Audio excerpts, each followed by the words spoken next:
ঘুষ নেওয়ার অভিযোগে এবার গ্রেফতার পাঞ্জাবের ডিআইজি হরচরণ সিং ভুল্লার। এক ব্যবসায়ীর কাছ থেকে ৮ লক্ষ টাকা ঘুষ নেওয়ার অভিযোগে চণ্ডীগড়ে তার কার্যালয় থেকে পুলিশ কর্তাকে গ্রেফতার করে সিবিআই। কেন্দ্রীয় তদন্তকারী সংস্থার তল্লাশিতে উদ্ধার হয়েছে প্রায় 7 কোটি টাকা, বহুমূল্য গয়না, 2টি বিলাসবহুল গাড়ি, 22টি দামি ঘড়ি, 40 লিটার মদ সহ আরও অনেক কিছু। 31শে অক্টোবর পর্যন্ত তার পুলিশ হেফাজতের নির্দেশ দেওয়া হয়েছে। তমলুকে একজন মহিলা চিকিৎসক অ্যানেস্থেসিস্ট ছিলেন তিনি এবং তার রহস্য মৃত্যুর ঘটনা ঘটেছে। মহিলা চিকিৎসক ভাড়া বাড়িতে থাকতেন মায়ের সঙ্গে এবং সেখানে তার রক্তাক্ত দেহ পাওয়া গিয়েছে। হাতের চ্যানেল থেকে আচমকাই রক্তপাত হতে শুরু করে, আর সেই কারণেই কি তার মৃত্যু? ইতিমধ্যেই তার মৃত্যু নিয়ে একাধিক প্রশ্ন উঠতে শুরু করেছে। কাঁথি সাব ডিভিশন হাসপাতালে কর্মরত ছিলেন ওই মহিলা চিকিৎসক এবং তার মৃত্যু ঘিরে ইতিমধ্যেই প্রশ্ন। সকালে বেরিয়েছিলেন, মহিষাদল নার্সিংহোমে যান, তারপর তমলুক নার্সিংহোমে যান, বাড়ি ফিরে আসেন, স্নান করেন এবং তারপরে পড়ে যান তিনি। তারপরে মৃত্যু হয়। তার মা ইতিমধ্যেই প্রশ্ন তুলছেন। নার্সিংহোমে কাকে যেন বলেছে চ্যানেল করতে,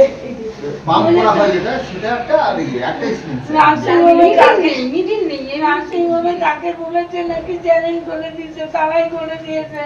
কিছু নাই, সকালবেলা তো সুস্থ হয়ে গেছে, সুস্থ গেছে। বিটন চক্রবর্তী আমাদের প্রতিনিধি এই মুহূর্তে সরাসরি রয়েছেন আমাদের সঙ্গে। বিটন, ইতিমধ্যেই যেমনটা জানা যাচ্ছে যে ময়না তদন্তের রিপোর্টের ওপর কিন্তু পুরো তদন্তটাই অনেকাংশে নির্ভরশীল। তার পাশাপাশি তার মা অভিযোগ করছেন সকালে যখন বাড়ি থেকে বেরিয়েছিলেন তখন কিন্তু তার হাতে চ্যানেল ছিল না। তাহলে কি এমন হলো যে একজন সুস্থ মানুষ যিনি 2টো নার্সিংহোম ভিজিট করলেন, তারপর বাড়িতে এসে হঠাৎই তার এই মৃত্যু?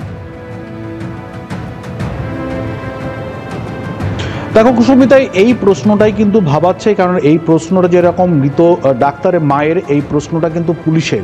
ক্যামেরা পার্সন রঞ্জনকে দেখাতে বলবো কুসুমিতায়, এটাই হচ্ছে তমলুকের সেই আবাসন। এই আবাসনেই কিন্তু ভাড়াতে থাকতেন এই ডাক্তার শালিনী দাস এবং তার মা, এবং গতকাল সকালবেলা কিন্তু এই আবাসন থেকেই তিনি কিন্তু বেরোন তার নির্দিষ্ট কাজের উদ্দেশ্যে, এবং সেখান থেকে বেরিয়ে প্রথমে মহিষাদলের একটি নার্সিংহোমে যান, সেখানে তিনি তার কাজ সারেন। তারপর তমলুকের আরেকটি নার্সিংহোমে যান, সেখানে কাজ সারার পর কিন্তু তিনি অসুস্থ বোধ করেন এবং সেখানে যিনি ডাক্তারবাবু ছিলেন তাকে তিনি দেখেন এবং সেখানে সেই ডাক্তারের পরামর্শ অনুযায়ী তার কিন্তু হাতে একটি চ্যানেল করা হয় এবং সেখানে একটি ইঞ্জেকশন দেওয়া হয়। পুলিশ কিন্তু প্রাথমিকভাবে এটা জানতে পেরেছে। পুলিশ এও জানতে পেরেছে যে তিনি দীর্ঘদিন ধরে একটি শারীরিক সমস্যাতে ভুগছিলেন। এখন এই যে চ্যানেল করা হলো, যে চ্যানেলটাকে নিয়ে কিন্তু প্রশ্ন তুলেছেন মৃত এই ডাক্তারের মাও, যে কি এমন পরিস্থিতি তৈরি হলো যে ইঞ্জেকশন দেওয়ার জন্য চ্যানেল করতে হলো। সেই চ্যানেল যদি তৈরি করা হলো, সেই চ্যানেল এমনভাবে তৈরি করা হলো যে বাড়িতে আসার পর তিনি সামান্য বাড়িতে পড়ে যাওয়ার পর সেখান থেকে রক্তক্ষরণ হওয়া শুরু হলো। ফলে এই প্রশ্নগুলোই কিন্তু ভাবাচ্ছে এবং পুলিশ যেটা বলছে যে ময়নাতদন্তের রিপোর্ট হাতে এলেই কিন্তু মৃত্যুর প্রকৃত কারণ কি সেটা বোঝা যাবে। গতকাল ময়নাতদন্ত হয়নি, পুলিশ সূত্রে আমরা জানতে পেরেছি যে আজকে কিন্তু ময়নাতদন্ত হতে পারে। এবং যেটা এই যে মৃত ডাক্তার তার মাও যেরকমভাবে জানাচ্ছেন যে সকালবেলা তিনি সুস্থ সবলভাবেই বেরিয়েছেন, অর্থাৎ তুমি বুঝতেই পারছো যে সকালবেলা তিনি এখান থেকে বাড়ি থেকে বেরোন এবং 2টো নার্সিংহোমে তিনি ভিজিট করেন এবং সেখানে তিনি তার নির্দিষ্ট যে কাজ রয়েছে অ্যানাস্থেসিয়া দেওয়া, সেই কাজ তিনি সম্পন্ন করেন। তারপর কি এমন শারীরিক সমস্যা হলো যার জেরে তাকে মৃত্যুবরণ করতে হলো, ফলে এই প্রশ্নগুলোই কিন্তু ভাবাচ্ছে এবং এখানেই কিন্তু রহস্য দানা বাঁধছে যে এই যে মৃত্যু, এই মৃত্যুটা কি স্বাভাবিক নাকি এর পেছনে অন্য কোনো কারণ রয়েছে।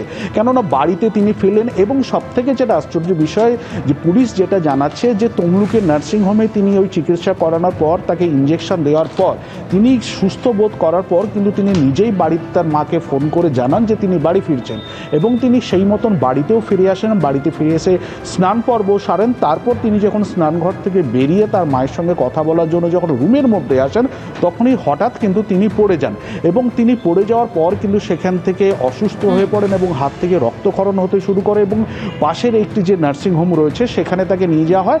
অবস্থা আশঙ্কাজনক অবস্থা হওয়ার ফলে কিন্তু তাকে তাম্রলিপ্ত মেডিকেল কলেজ হাসপাতালে নিয়ে গেলে সেখানে তাকে কিন্তু মৃত বলে ঘোষণা করা হয়। ফলে এই পুরো সামগ্রিক বিষয়টার পেছনে আর অন্য কোনো রহস্য লুকিয়ে আছে একেবারে ময়নাতদন্ত রিপোর্ট এলে তা কিন্তু পরিষ্কার করে জানা যাবে। বিটন, ধন্যবাদ। একেবারে। এবং এই ঘটনার পর এখনো পর্যন্ত পুলিশ সূত্রে যেটা জানা গিয়েছে যে কয়েকদিন ধরেই অসুস্থ ছিলেন ওই মহিলা চিকিৎসক এবং সেই কারণে তার হাতে চ্যানেল করে একটি ইনজেকশনও পুশ করা হয়। কিন্তু তারপর কি হলো তা নিয়েই প্রশ্ন উঠছে।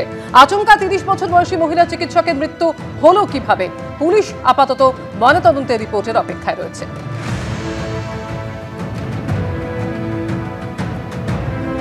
এখন অবধি তো মানে আমরা যা ইনফরমেশন পেয়েছি, ইনফরমেশন অনুযায়ী একটা ইউডি কেস রেজিস্টার্ড হয়েছে। উনি এখানে ভাড়া বাড়িতে থাকতেন আর অসুস্থ ছিলেন।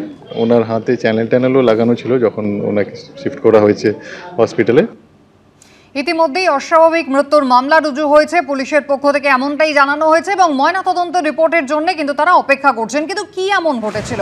কাঁথি হাসপাতালে কর্মরত এই মহিলা চিকিৎসকের মৃত্যু ঘিরে কিন্তু একাধিক প্রশ্ন উঠতে শুরু করেছে ইতিমধ্যেই।